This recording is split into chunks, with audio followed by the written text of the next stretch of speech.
দেখুন দর্শক, এগুলো চিনতে পারতেছেন কি না, এটা রংপুরের বা গাইবান্ধার আঞ্চলিক একটা বিখ্যাত খাবার।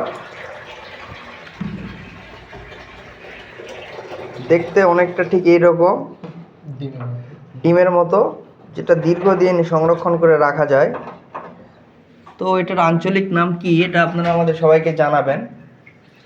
তো দেখেন, এটা এখন কড়াইয়ে ফ্রাই প্যানে ভাজানো হচ্ছে। এটা ঠিক ভাজার পরে এইরকম কালার আসবে, এইরকম।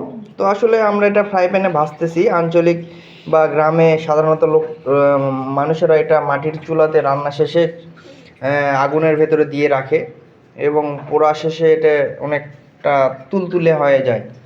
সেটাকে সাধারণত যে লালি গুড় বা লিকুইড গুড় খেজুরের অথবা আখের এগুলোর সাথে মিশিয়ে খাওয়া যায়। তো এটার নাম শুনলাম গড়গড়ি। তো আসলে লাইফের ফার্স্ট এটা আমি টেস্ট করতেছি। তো ধন্যবাদ সবাইকে।